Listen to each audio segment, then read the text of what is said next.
I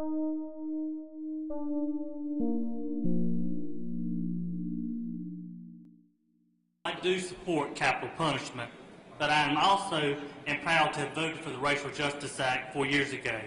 You can say how I voted 4 years ago, but you cannot say why.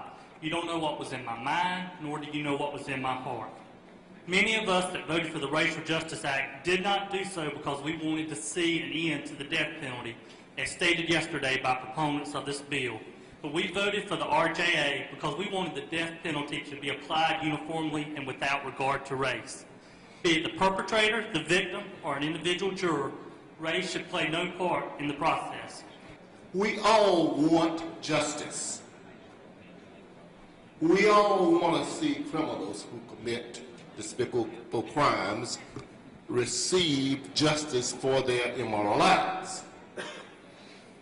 But you know, district attorneys, as we saw yesterday, and I would say also defense attorneys, are given liberal latitude when it comes to recusals or strikes in jury selection. And that's a problem. We all admit that that's a problem. I am a pretty deep believer, like Representative Jackson actually, in capital punishment. I would have had no problem voting for the death penalty for every single defendant at the Nuremberg trials. And I wouldn't have any problem voting in a lot of egregious cases. But I also probably know more than anyone on this floor, having been appointed by the court to defend defendants in 8 capital cases, and then 8 on appeal, that sometimes we get it right and sometimes we get it wrong.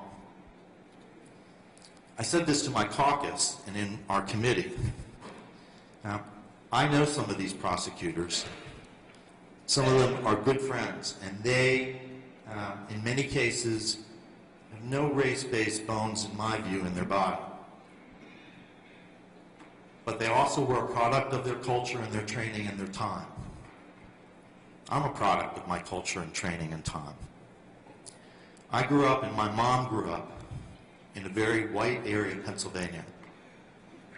And I loved her very much. She died 25 years ago.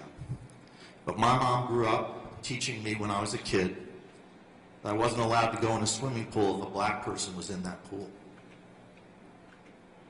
It took me a long time to realize as a kid how wrong my mom was. I never stopped loving her, but she was wrong.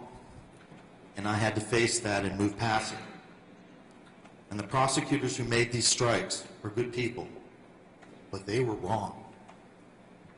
And we have to acknowledge that and then try to make sure that we do better. And we cannot acknowledge it by throwing away the Racial Justice Act. Thank you. I do know that I and most people on my side of this issue believe that the Racial Justice Act, regardless of what the intent was, has been basically a de facto moratorium on the death penalty. I didn't realize, though, that the public on the other side of this issue also feels that way until I began to get an email earlier this week, the very same one, at least 5 times, and it's only 2 lines long, and my response is only 3 lines long, so I'd like to read it to you. That email says, "Dear Representative Collins, please vote against S-306. The bill will amend the capital punishment law and will effectively reinstate the death penalty in North Carolina. I believe that capital punishment is wrong, and I urge you to oppose this legislation."